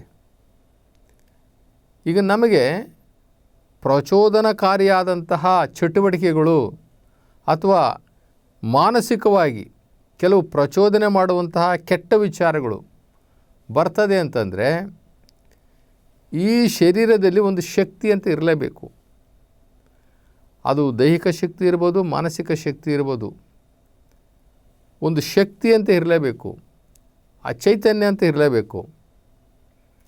ಆ ಚೈತನ್ಯವನ್ನು ನಾವು ಶೂನ್ಯ ಮಾಡಿದ್ರೆ, ಚೈತನ್ಯರಹಿತ ಮಾಡಿದ್ರೆ ಆವಾಗ ಇಂದ್ರಿಯಗಳು ಸ್ತಬ್ಧ ಆಗ್ತವೆ. ಹೀಗಾಗಿ ಉಪವಾಸ ವ್ರತಗಳನ್ನು ಮಾಡ್ತಾರೆ, ಹೋಮ ಹವನಗಳನ್ನು ಮಾಡ್ತಾರೆ, ಮತ್ತು ಕೆಲವು ಪೂಜಾ ವ್ರತಗಳನ್ನು ಸಹ ಮಾಡ್ತಾರೆ. ಇದರಲ್ಲಿ ತಪಸ್ಸು ಅಥವಾ ಏನೂ ಮಾಡಲ್ಲ, ನಾನು ಘೋರವಾಗಿ ಕುಳಿತುಕೊಂಡು ಏಕಾಂತದಲ್ಲಿ ಧ್ಯಾನ ಮಾಡ್ತೀನಿ ಅನ್ನೋದನ್ನು ಕೂಡ ಒಂದು ತಪಸ್ಸೇ. ಆದರೆ ತಪಸ್ಸಲ್ಲಿ ನಮಗೆ ದೇವರ ಅನುಭವ ಆಗೋದಿಲ್ಲ, ದೇವರ ಅನುಭವ ಆಗೋದಿಲ್ಲ. ಅಲ್ಲಿ ಯಾರಾದರೂ ಒಬ್ಬ ಗುರು ಬಂದು ತಪಸ್ಸಿಂದ ಆಗೋದಿಲ್ಲಪ್ಪ, ನಿನಗೆ ಸ್ವಲ್ಪ ಜ್ಞಾನ ಬೇಕು ಅಂತ ಹೇಳ್ತಾನೆ. ತಪಸ್ವಿಗೆ ಸ್ವಲ್ಪ ಜ್ಞಾನ ಬೇಕಾಗುತ್ತೆ. ಆ ಧ್ಯಾನ ಹೆಂಗೆ ಸಿಗುತ್ತೆ ಅಂದರೆ, ಜ್ಞಾನ ಇಲ್ಲ ಗುರುಗಳಿಂದಲಾದ್ರೂ ಶಿವಜ್ಞಾನ ಸಿಕ್ಕಬೇಕು, ಅಥವಾ ತಾನು ಸ್ವಯಂ ಅಧ್ಯಯನ ಮಾಡೋದ್ರಿಂದಲೂ ಸಹ ಜ್ಞಾನವನ್ನು ಪಡ್ಕೊಳ್ಬೇಕಾಗುತ್ತೆ. ನಮಗೆ ದೇವ್ರು ನೋಡಬೇಕು ಅಂತ ಇದ್ದರೆ ಮಾರ್ಗ ತೋರಿಸೋರು ಯಾರು? ಅದಕ್ಕೆ ಬಸವಣ್ಣನವರು ಒಂದು ಕಡೆ ಹೇಳ್ತಾರೆ, ಶಿವಪಥ ಹರಿವಡೆ ಗುರುಪಥ ಮೊದಲು ಅಂತ ಹೇಳ್ತಾರೆ. ಒಬ್ಬ ಗುರು ಬೇಕಾಗ್ತಾರೆ ನಮಗೆ. ಯಾರು ಆ ಪರಮಾತ್ಮನನ್ನು ನೋಡಿರ್ತಾರೆ, ಆ ಜ್ಞಾನ ಮಾರ್ಗದಲ್ಲಿ ಹೋಗಿ ಆ ಶಿವನನ್ನು ನೋಡಿರ್ತಾರೆ, ಅಂಥವರ ಒಂದು ಅನುಭವ, ಅಂಥವರ ಒಂದು ಮಾರ್ಗದರ್ಶನ ನಮಗೆ ಬೇಕಾಗುತ್ತೆ.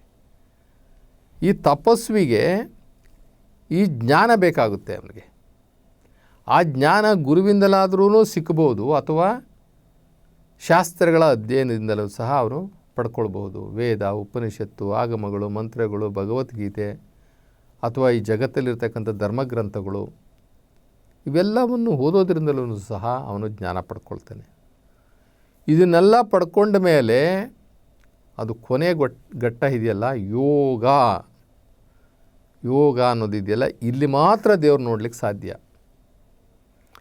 ಇಲ್ಲೆಲ್ಲ ಮಾಡಿದವಲ್ಲ ಈ ಚಟುವಟಿಕೆಗಳು ಇವು ಇಂದ್ರಿಯಗಳನ್ನು ಸ್ತಬ್ಧ ಮಾಡುವಂಥದ್ದು, ಅಥವಾ ನಮ್ಮ ಸಂಸ್ಕಾರಗಳನ್ನು ಸರಿಪಡಿಸ್ಕೊಳ್ಳುವಂಥದ್ದು, ಮನಸ್ಸನ್ನು ಸರಿಪಡಿಸ್ಕೊಳ್ಳುವಂಥದ್ದು, ಶರೀರದ ಅವಗುಣಗಳನ್ನು ಕಳ್ಕೊಳ್ಳುವಂಥದ್ದು, ಇವೆಲ್ಲ ಇರ್ತವೆ.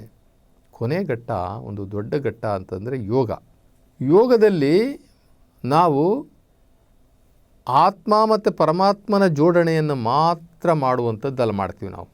ಯೋಗದಲ್ಲಿ ನಾನು ಆತ್ಮ ಅನ್ನುವಂತಹ ಅರಿವು ಆ ಲೆವೆಲ್ಗೆ ಆ ಯೋಗ ಸಾಧಕನಿಗೆ ಆಗಿರಬೇಕು.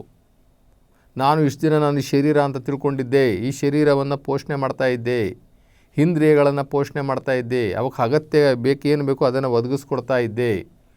ಇವ್ಯಾವುದೂ ನಾನಲ್ಲ. ಶರೀರ ನಾನಲ್ಲ, ಬುದ್ಧಿ ನಾನಲ್ಲ, ಮನಸ್ಸು ನಾನಲ್ಲ, ನಾನು ಅಲ್ಲವೇ ಅಲ್ಲ. ನಾನು ಒಂದು ಅಗೋಚರವಾದಂತಹ, ಅವ್ಯಕ್ತವಾದಂತಹ ಒಂದು ಬಿಂದು ಸ್ವರೂಪವಾಗಿದ್ದೇನೆ, ಆ ಶಿವನ ಅಂಶವಾಗಿದ್ದೇನೆ. ಅದೇ ಆತ್ಮ. ಅದೇ ಆತ್ಮ ಅನ್ನುವಂತಹ ಆತ್ಮಸ್ಥಿತಿ ಅವನಿಗೆ ಅಳವಟ್ಟಿದ್ದರೆ,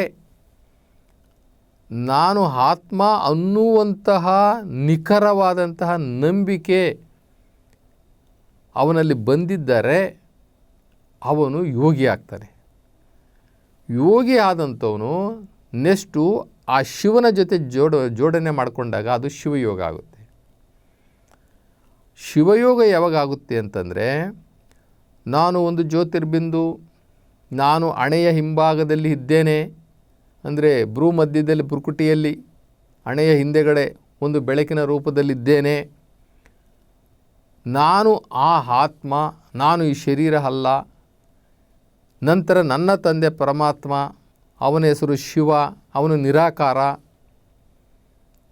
ನಾನೂ ನಿರಾಕಾರ. ಜ್ಯೋತಿ ಅಂದರೆ ಆತ್ಮ, ಜ್ಯೋತಿ ಅಂದರೆ ಅದು ನಿರಾಕಾರ, ಜ್ಯೋತಿ ಸ್ವರೂಪ. ಅದಕ್ಕೆ ಆಕಾರ ಇಲ್ಲ, ಮನುಷ್ಯನ ಆಕಾರ, ಇನ್ನೊಂದು ಪ್ರಾಣಿ ಪಕ್ಷಿ ಆಕಾರ ಇಲ್ಲ, ಜ್ಯೋತಿ ಸ್ವರೂಪ. ಆ ಪರಮಾತ್ಮ ಶಿವನು ಕೂಡ ಜ್ಯೋತಿ ಸ್ವರೂಪ. ಹೀಗೆ ಜ್ಯೋತಿಯು ಜ್ಯೋತಿಯನ್ನು ಬೆಳಗಿದಂತೆ, ಜ್ಯೋತಿಯು ಜ್ಯೋತಿಯನ್ನು ಸೇರಿದಂತೆ ಆತ್ಮ ಮತ್ತು ಪರಮಾತ್ಮನನ್ನು ಜೋಡಿಸೋದಿದೆಯಲ್ಲ, ಅದೇ ಯೋಗ. ಆ ಯೋಗ ಸ್ಥಿತಿಗೆ ಹೋದಂಥವನು ಇನ್ನು ವಾಪಸ್ ಬರೋದಿಲ್ಲ. ಅವನು ಏನು ಮಾಡಿದ್ರೂ ವಾಪಸ್ ಬರೋದಿಲ್ಲ. ಸಮುದ್ರದ ನೀರಿನಲ್ಲಿ ಉಪ್ಪು ತಯಾರಾಗುತ್ತೆ. ಆ ಉಪ್ಪು ಬೇಕಾದ್ರೆ ಕರಗಿಬಿಡ್ತದೆ, ಕರಗಿ ನೀರೇ ಆಗಿಬಿಡುತ್ತೆ. ಅದೇ ಆ ಸಮುದ್ರದ ತಳದಲ್ಲಿ ಮುತ್ತಿರ್ತದೆ, ಮುತ್ತು, ಅದು ಕೂಡ ನೀರಿನ ಬಿಂದುವಿಂದಲೇ ಆಗೋದು. ಆ ಮುತ್ತು ಕರಗಿ ಮತ್ತೆ ನೀರು ಆಗೋದಿಲ್ಲ. ಹಾಗೆ ಈ ಯೋಗದಲ್ಲಿ ಬಂದಂಥವನು, ನಾನು ಆತ್ಮ ಅಂತ ಹೇಳಿ ತಿಳ್ಕೊಂಡಂಥವನು ಮತ್ತೆ ಮಾನವನಾಗೋದಿಲ್ಲ, ಮತ್ತೆ ಮಾನವನ ಸ್ಥಿತಿಗೆ ಹೋಗೋದಿಲ್ಲ. ಅವನನ್ನು ಯೋಗಿ ಅಂತ ಹೇಳ್ತೀವಿ, ಶಿವಯೋಗಿ ಅಂತ ಕರಿತೀವಿ. ನಾನು ಆತ್ಮ, ನನ್ನ ತಂದೆ ಪರಮಾತ್ಮ, ನಾನು ಒಂದು ಜ್ಯೋತಿರ್ಬಿಂದು, ಪರಮಾತ್ಮ ಅತಿ ದೊಡ್ಡ ಜ್ಯೋತಿ. ಈ ರೀತಿ ತಿಳ್ಕೊಳ್ಳುವಂಥದ್ದು, ಅವನಲ್ಲಿ ಸಂಗಮ ಆಗುವಂಥದ್ದು, ಅವನಲ್ಲಿ ಕೂಡುವಂಥದ್ದು ಯೋಗ ಅಂದರೆ ಸೇರುವುದು. ಆತ್ಮ ಮತ್ತು ಪರಮಾತ್ಮನನ್ನು ತಂದೆ ಮಗ ಸೇರುವಂಥದ್ದು. ಈ ಸ್ಥಿತಿಯನ್ನು ನಾವು ಯೋಗ ಅಂತೀವಿ. ಕೆಲವರು ದೃಷ್ಟಿಯೋಗದಲ್ಲೂ ಸಹ ಪರಮಾತ್ಮನನ್ನು ಕಾಣ್ತಾರೆ. ದೀರ್ಘವಾದಂಥ ಧ್ಯಾನ ಮಾಡೋದ್ರ ಮುಖಾಂತರ ಆತ್ಮ ಮತ್ತು ಪರಮಾತ್ಮನ ಸಂಬಂಧವನ್ನು ಗಿಟ್ಟಿಸ್ಕೊಳ್ತಾರೆ. ಇನ್ನು ಉಸಿರಿನ ಮೇಲೆ ಧ್ಯಾನ ಮಾಡೋದಿದೆಯಲ್ಲ, ಇದು ಬಹಳ ಪ್ರಭಾವ. ಉಸಿರಿನ ಮೇಲೆ ಧ್ಯಾನ ಮಾಡುವಂಥದ್ದು. ಉಚ್ಛ್ವಾಸ ನಿಶ್ವಾಸ ಅಂದರೆ ಉಸಿರನ್ನು ತಗೊಳ್ಳೋದು, ಉಸಿರನ್ನು ಬಿಡುವಂಥದ್ದು. ಇದರ ಮೇಲೆ ಗಮನ ಕೊಡುವಂಥದ್ದು ಇದೆಯಲ್ಲ, ಇದು ಅತ್ಯಂತ ಪ್ರಭಾವಿಯಾಗಿರ್ತಕ್ಕಂಥ ಧ್ಯಾನ. ಇದು ಬಹಳ ಪ್ರಭಾವ ಮತ್ತು ಅಷ್ಟು ಬೇಗ ಎಫೆಕ್ಟ್ ಆಗುತ್ತೆ. ಈ ಮೂಗಿನ ಮೂಲಕ ಉಸಿರು ಯಾವ ರೀತಿ ಆಚೆ ಹೋಗುತ್ತೆ, ಯಾವ ರೀತಿ ಒಳಗಡೆ ಹೋಗುತ್ತೆ ಅಂತ ಗಮನಿಸ್ತಾ ಕೂತ್ಕೊಂಡಾಗ ಉಸಿರು ಸಂಪೂರ್ಣವಾಗಿ ನಿಲ್ಲುವಂತಹ ಪರಿಸ್ಥಿತಿ ಬರ್ತದೆ. ಆ ನಿಲ್ಲುವಂತಹ ಪರಿಸ್ಥಿತಿ ಬಂದಾಗ ಅದಕ್ಕೆ ಸಮಾಧಿ ಸ್ಥಿತಿ ಅಂತ ಕರೀತಾರೆ. ಸಮಾಧಿ ಸ್ಥಳ, ಸಮಾಧಿ ಸ್ಥಾನ. ಆ ಸಮಾಧಿ ಸ್ಥಾನದಲ್ಲಿ ಹೆಚ್ಚು ಹೆಚ್ಚು ಹೊತ್ತು ಕಳೆಯೋದ್ರ ಮುಖಾಂತರ ಯೋಗಿ ಏನು ಮಾಡ್ತಾನೆ, ಅತ್ಯಂತ ದೀರ್ಘವಾದಂತಹ ಯೋಗಕ್ಕೆ ಹೋಗ್ತಾನೆ, ಸೂಕ್ಷ್ಮಾತಿ ಸೂಕ್ಷ್ಮಕ್ಕೆ ಹೋಗ್ತಾನೆ. ಆ ಸೂಕ್ಷ್ಮಾತಿ ಸೂಕ್ಷ್ಮ ಸ್ಥಿತಿಗೆ ಹೋದಂತೆ ಹೋದಂತೆ ಹೋದಂತೆ ಆಳವಾಗಿ ಹೋದಂತೆ ಅವನಿಗೆ ಅಲ್ಲಿ ಆತ್ಮದ ಪರಿಚಯ ಆಗಿ, ಆ ಆತ್ಮದ ಮುಖಾಂತರ ಪರಮಾತ್ಮನ ಪರಿಚಯ ಆಗಿ ಅಲ್ಲಿಬ್ಬರೇ ಉಳಿತಾರೆ. ಈ ಜಗತ್ತೇನೂ ಕಾಣಿಸಲ್ಲ, ಆ ಜಗತ್ತೇನೂ ಇರುವುದಿಲ್ಲ, ಎರಡೇ ಎರಡು ಕಾಣಿಸುತ್ತೆ. ಆತ್ಮ ಒಂದು, ಪರಮಾತ್ಮ ಒಂದು, ಎರಡೇ ಸತ್ಯ. ಇದಕ್ಕೂ ಸಾವಿಲ್ಲ, ಅದಕ್ಕೂ ಸಾವಿಲ್ಲ. ಆ ಸ್ಥಿತಿಗೆ ಹೋಗುವಂಥದ್ದು ಇದೆಯಲ್ಲ, ಇದು ಒಂದು ಲಾಂಗ್ ಜರ್ನಿ. ಅಂದರೆ ನೋಡುವಂತಹ ಅಥವಾ ನಾವು ತಲುಪುವಂತಹ ಆತ್ಮಸ್ಥೈರ್ಯ, ಒಂದು ಹಠ ನಮ್ಮಲ್ಲಿದ್ದರೆ ಈ ಮಾರ್ಗದಲ್ಲಿ ನಾವು ದೇವರನ್ನು ಕಾಣಬಹುದು. ಭಾರತದಲ್ಲಿ 3 ಕೋಟಿ ದೇವರುಗಳಾಗಲು ಕಾರಣವೇನು? ಭಾರತ ದೇಶದಲ್ಲಿ 3 ಕೋಟಿ ದೇವರುಗಳಿದ್ದಾವೆ ಅಂತಂದರೆ, ನಾವು ದೇವರಲ್ಲಿ ಅಂದರೆ ಸಂಪನ್ನರು, ದೇವರುಗಳ್ನ ಹೆಚ್ಚು ದೇವರುಗಳ್ನ ಇಟ್ಕೊಂಡಿರ್ತಕ್ಕಂಥ ದೇಶ ಇದು. ಇದೇನು ಬಡತನ ಅಲ್ಲ. ಇದು ದೇವರುಗಳನ್ನು ಹೆಚ್ಚು ದೇವರುಗಳ್ನ ಇಟ್ಕೊಂಡಿರ್ತಕ್ಕಂಥ ಇದೇನು ಬಡತನ ಅಲ್ಲ. ಹೆಂಗೆ ಬಂದ ಈ 3 ಕೋಟಿ ದೇವರುಗಳು? ಯಾವ ದೇಶದಲ್ಲೂ ಕೂಡ ಇಷ್ಟು ದೇವರುಗಳಿಲ್ವಲ್ಲ. ನೀವು ಯಾವುದೇ ತಗೊಳ್ಳಿ, ಅರಬ್ ಕಂಟ್ರಿ ತೊಗೋತೀರಾ, ಅಷ್ಟು ದೊಡ್ಡ ಅರಬ್ ಕಂಟ್ರಿ ಅದು. ಸುಮಾರು ಅದು ಒಂದು 5-6 ದೇಶಗಳಿದ್ದಾವೆ. ಅವ್ರಿಗೆಲ್ಲ ಒಬ್ಬನೇ ದೇವರು. ಇನ್ನು ಕ್ರಿಶ್ಚಿಯನ್ ರಾಷ್ಟ್ರಗಳಿದ್ದಾವೆ.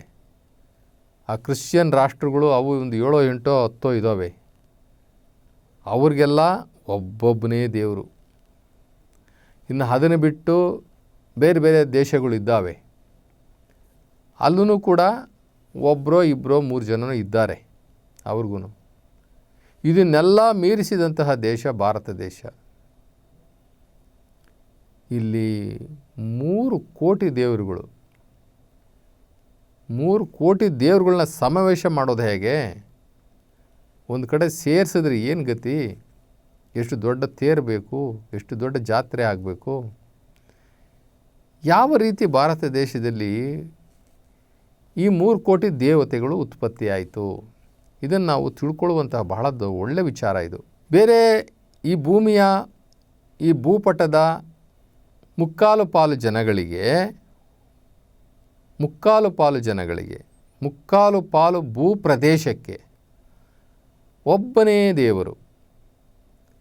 ಇನ್ನು ಕಾಲು ಭಾಗ ಇರತಕ್ಕಂಥ ಭೂಮಿಗೆ, ಕಾಲು ಭಾಗ ಇರತಕ್ಕಂಥ ಆ ಜನಸಂಖ್ಯೆಗೆ 3 ಕೋಟಿ ದೇವರುಗಳು ಹೆಂಗಾಯಿತು? ಎಲ್ಲಿಂದ ಬಂದರು? ಎಲ್ಲೆಲ್ಲಿಂದ ಬಂದರು? ಇದು ಬಹಳ ಉಪಯುಕ್ತವಾಗಿರ್ತಕ್ಕಂಥ ಪ್ರಶ್ನೆ, ಮತ್ತು ಅದಕ್ಕೆ ತಿಳ್ಕೊಳ್ಳುವಂಥ ಅಗತ್ಯ ಕೂಡ ಇದೆ. ಇಲ್ಲಿ ನಾವು ವಿಚಾರ ಮಾಡಬೇಕು. ಅವರು ಪೂಜೆ ಮಾಡೋದನ್ನು ದೇವ ಅಂತ ಕರೀತಾರೆ. ಅದಕ್ಕೆ ಬಹುವಚನ ಇಲ್ಲ, ದೇವ. ಇಲ್ಲಿ ನಾವು ದೇವರುಗಳು ಅಂತೀವಿ. ದೇವ ದೇವತೆಗಳು, ದೇವ ದೇವರು. ದೇವ ಅಂತಂದರೆ ಒಬ್ಬನೇ, ನೋ ಫ್ಲೂರಲ್. ಅಲ್ಲಿ ಬಹುವಚನ ಇಲ್ಲ. ದೇವ, ಏಕೈಕ ದೇವ ಅಂತಾರೆ ಅವರು. ಏಕೈಕ ದೇವರು ಅನ್ನೋದಿಲ್ಲ. ದೇವರು ಅಂದ್ರೂ ಕೂಡ ಅದು ಪ್ಲೂರಲ್ ಆಗೋಗ್ಬಿಡ್ತದೆ, ದೇವರುಗಳು ಆಗ್ಬಿಡ್ತದೆ. ಆಮೇಲೆ ಏಕೈಕ ದೇವ ಅಂತಾರೆ ಅವರು. ನಾವು ದೇವರುಗಳು, ದೇವತೆಗಳು ಅಂತೀವಿ. ಇಲ್ಲಿ ಯಾಕೆ ಭಾರತ ದೇಶದಲ್ಲಿ ಇಷ್ಟೊಂದು ದೇವರುಗಳಾಯಿತು ಅಂತಂದರೆ, ನಾವು 3 ಯುಗಗಳನ್ನು ನೋಡ್ತೀವಿ. ಕೃತಾಯುಗ, ತ್ರೇತಾಯುಗ, ದ್ವಾಪರಯುಗ ಮತ್ತು ಕಲಿಯುಗ. ಹೀಗೆ 3 ಯುಗಗಳನ್ನು ನೋಡ್ತೀವಿ.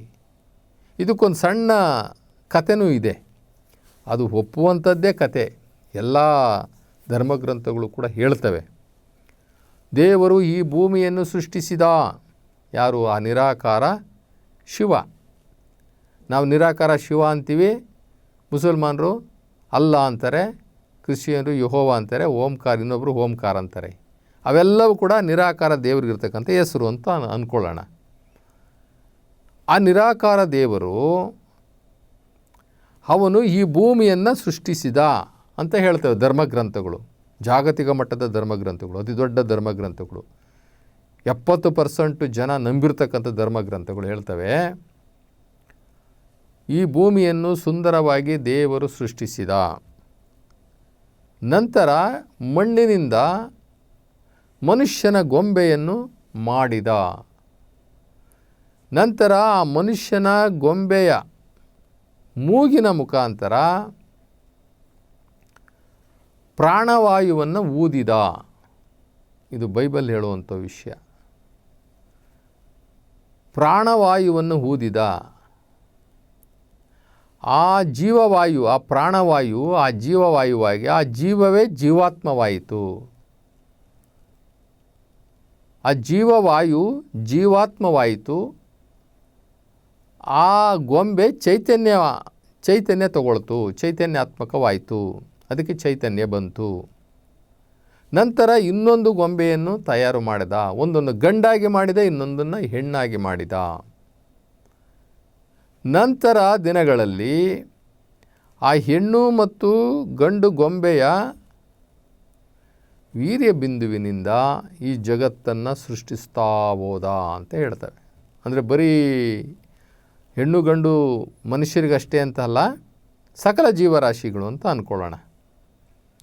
ಹೀಗೆ ಒಬ್ಬನೇ ದೇವ ಇಬ್ಬರನ್ನು, ಒಂದು ಹೆಣ್ಣು ಗಂಡನ್ನು ಸೃಷ್ಟಿ ಮಾಡಿ, ಅಥವಾ ಹೆಣ್ಣು ಜೀವಿ ಗಂಡು ಜೀವಿಯನ್ನು ಸೃಷ್ಟಿ ಮಾಡಿ, ಅದರ ಮುಖಾಂತರ ಈ ಸೃಷ್ಟಿಯನ್ನು ಶುರು ಮಾಡ್ದ. ಅದು ಬೆಳೀತಾ ಬಂತು ಅಂತ ಒಂದು ವಾದ.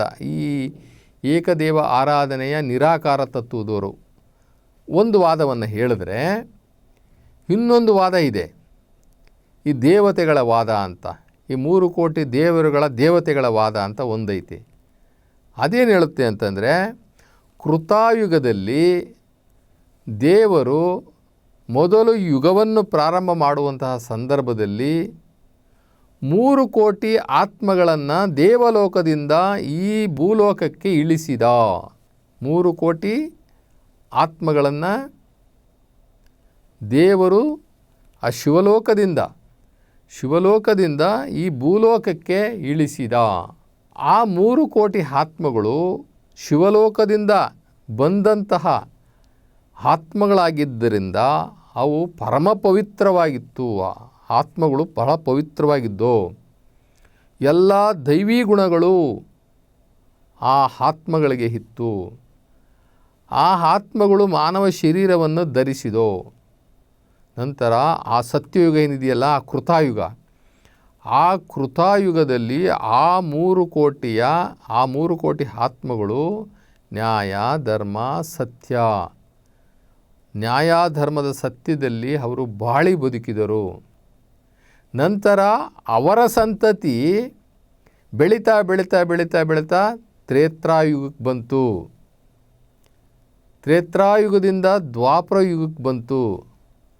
ದ್ವಾಪರ ಯುಗದಿಂದ ಈಗ ಕೊನೆಯ ಕಾಲ ಏನಿದೆಯಲ್ಲ, ಯುಗ ಇದೆಯಲ್ಲ, ಈ ಯುಗ ಕಲಿಯುಗಕ್ಕೆ ಬಂತು. ಈ ಕಲಿಯುಗಕ್ಕೆ ಬಂದಂತಹ ಆ ಕೃತಾಯುಗದಲ್ಲಿ ಪ್ರಾರಂಭವಾದಂತಹ ಜನರೇಷನ್ನು ಈ ಕೃತಾಯುಗದವರೆಗೂ ಬೆಳ್ಕೊಂಡು ಬಂತು. ಆದರೆ ಆ ಮೂಲ 3 ಕೋಟಿ ಇತ್ತರಲ್ಲ, ಆ 3 ಕೋಟಿ ಏನು ಪವಿತ್ರಾತ್ಮಗಳಿದ್ವಲ್ಲ, ಪವಿತ್ರವಾಗಿದ್ರಲ್ಲ, ಆ ರೀತಿ ಅವರ ಸಂತತಿ ಈ ಕಲಿಯುಗಕ್ಕೆ ಬರೋವಷ್ಟರೊಳಗಡೆ ಅವರು ಎಲ್ಲ ಸದ್ಗುಣಗಳನ್ನು ಕಳ್ಕೊಂಡು ಒಂದು ಯುಗದಿಂದ ಒಂದು ಯುಗಕ್ಕೆ, ಒಂದು ಯುಗದಿಂದ ಒಂದು ಯುಗಕ್ಕೆ ಹುಟ್ಟಿ ಸತ್ತು ಹುಟ್ಟಿ ಸತ್ತು ಹುಟ್ಟಿ ಸತ್ತು ಹುಟ್ತಾ ಸಾಯ್ತಾ ದೈವೀ ಗುಣಗಳನ್ನೆಲ್ಲ ಕಳ್ಕೊಂಡು ಒಂದಷ್ಟು ರಾಕ್ಷಸ ಗುಣಗಳು, ತಾಮಸ ಗುಣ, ರಾಜಸ ಗುಣ, ಹೀಗೆ ಒಂದಷ್ಟು ಇವೆಲ್ಲವೂ ಕೂಡ ಖಾಲಿಯಾಯಿತು, ಸದ್ಗುಣಗಳು ಖಾಲಿಯಾಯಿತು ಅಂತ ತಿಳ್ಕೊಂಡು ಏನು ಆ ಕೃತಾಯುಗದಲ್ಲಿ ಅಂದರೆ ಸತ್ಯುಗದಲ್ಲಿ 3 ಕೋಟಿ ಪವಿತ್ರಾತ್ಮಗಳು ಬಂದವಲ್ಲ, ಆ 3 ಕೋಟಿ ಆ ಪವಿತ್ರಾತ್ಮಗಳಿಗೂ ಇವರು 3 ಕೋಟಿ ದೇವತೆಗಳನ್ನಾಗಿ ಮಾಡಿಬಿಟ್ರು. ನಮ್ಮ ದೇಶದಲ್ಲಿ 3 ಕೋಟಿ ದೇವತೆಗಳನ್ನಾಗಿ ಮಾಡಿಬಿಟ್ರು. ಹೀಗಾಗಿ ಈ ದೇಶದಲ್ಲಿ 3 ಕೋಟಿ ದೇವರುಗಳು ನಾಡಾಗೋಯಿತು. ಆದರೆ ಹುಟ್ಟಿ ಸತ್ತಂಥವರು ಯಾರೂ ದೇವರಾಗೋದಿಲ್ಲ. ದೇವರು ಇವರನ್ನು ಹುಟ್ಟಿಸ್ತಾನೆ, ಇವರನ್ನು ಸಾಯಿಸ್ತಾನೆ. ಇವರಿಗೆ ಇಲ್ಲಿ ಈ ಭೂಲೋಕದಲ್ಲಿ ಒಂದು ಕೆಲಸವನ್ನು ಕೊಡ್ತಾನೆ, ಒಂದು ಪಾತ್ರವನ್ನು ಕೊಡ್ತಾನೆ. ಆ ಪಾತ್ರದಲ್ಲಿ ಅವರು ಪರಮಾತ್ಮನನ್ನು ಕಂಡ್ರೆ, ಪರಮಾತ್ಮನ ನೆನಪಿನಲ್ಲೇ ಇದ್ದು ಪರಮಾತ್ಮನನ್ನು ಹರಿತಾರೆ, ಆ ಶಿವನನ್ನು, ನಿರಾಕಾರ ಶಿವನನ್ನು ಹರಿತಾರೆ, ಮತ್ತು ಅವರು ಶಿವಲೋಕಕ್ಕೆ ಅದೇ ಜನ್ಮದಲ್ಲಿ ಹೋಗ್ತಾರೆ. ಅದೇ ಜನ್ಮದಲ್ಲಿ ಶಿವಲೋಕಕ್ಕೆ ಹೋಗಲಿಲ್ಲ ಅಂತಂದರೆ ಮತ್ತೆ ಮರುಜನ್ಮವನ್ನು ತಗೊಳ್ತಾರೆ. ಹೀಗೆ ಸತ್ತು ಹುಟ್ಟಿ ಇವತ್ತು ಬಹುಕೋಟಿ ಆಗಿಬಿಟ್ಟಿದೆ. ಕಲಿಯುಗದ ಅಂತ್ಯದಲ್ಲಿ ಬಹುಕೋಟಿ ಆಗೋಗಿದೆ. ಆದರೆ ಒರಿಜಿನಲ್ಲು 3 ಕೋಟಿ ಇತ್ತಲ್ಲ, ಆ 3 ಕೋಟಿನ ಇವರು ದೇವರು ಅಂತ ಹೇಳಿಬಿಟ್ಟು ಕರೆದಿದ್ದಕ್ಕೋಸ್ಕರ ಇಲ್ಲಿ ನಮ್ಮ ಭಾರತ ದೇಶದಲ್ಲಿ 3 ಕೋಟಿಗಳಾಯಿತು.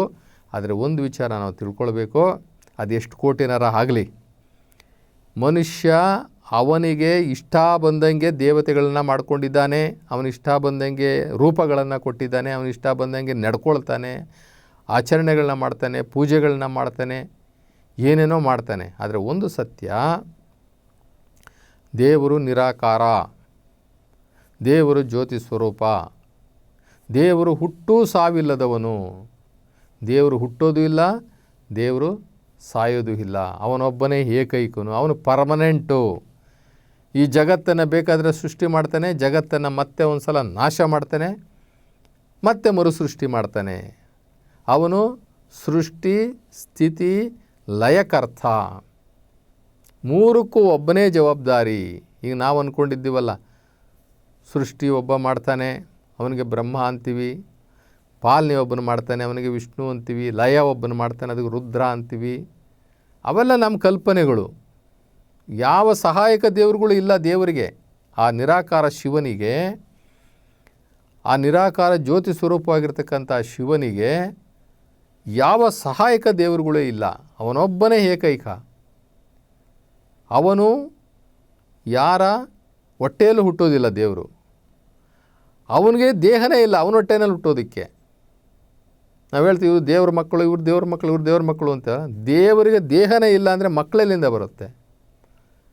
ಎಲ್ಲ ಮಾನವ ನಿರ್ಮಿತ, ಮಾನವ ಕಲ್ಪಿತ. ದೇವರ ಬಗ್ಗೆ ಸ್ಪಷ್ಟವಾದಂತಹ ಅರಿವು, ತಿಳುವಳಿಕೆ ನಮಗೆ ಇಲ್ಲದೇ ಇರೋದ್ರಿಂದ ನಾವು ಹೆಂಗೆ ಕಲ್ಪಿಸ್ಕೊಳ್ತೀವೋ ಹಾಗೆ ದೇವರು ನಮಗೆ. ಆದ್ದರಿಂದ ನಾವು ಸ್ಪಷ್ಟೀಕರಣಕ್ಕೆ ಬರಬೇಕು. ದೇವರು ಒಬ್ಬನೇ, ಅವನು ನಿರಾಕಾರ, ಅವನು ಜ್ಯೋತಿ ಸ್ವರೂಪ, ಅವನೊಬ್ಬನೇ ಏಕೈಕ. ಅವನಿಗೆ ಯಾವುದೇ ಸಹಾಯಕ ದೇವರುಗಳಿಲ್ಲ. ಮತ್ತು ಇವೆಲ್ಲವನ್ನು ಕೂಡ ಏನು ಮಾಡೋದು? ನಮ್ಮ ಭಾರತ ದೇಶದಲ್ಲಿ ಉಟ್ಕೊಂಡಿದ್ದಾವಲ್ಲ ಅಂತಂದರೆ, ಸತ್ಯ ಅಸತ್ಯಗಳನ್ನು ಪರಿಶೀಲನೆ ಮಾಡಿರಿ. ಈ ಜನ್ಮದಲ್ಲೇ ಮುಕ್ತಿ ಬೇಕು ಅನ್ನೋದಾದರೆ ಒಬ್ಬನೇ ದೇವರಾದ ನಿರಾಕಾರ ಶಿವನನ್ನು ಹಿಡ್ಕೊಳ್ಳಿ. ಹಿಡ್ಕೊಳ್ಳಿಲ್ಲ ಅಂತಂದರೆ ಮರುಜನ್ಮವನ್ನು ಪಡ್ಕೊಳ್ಳಿ.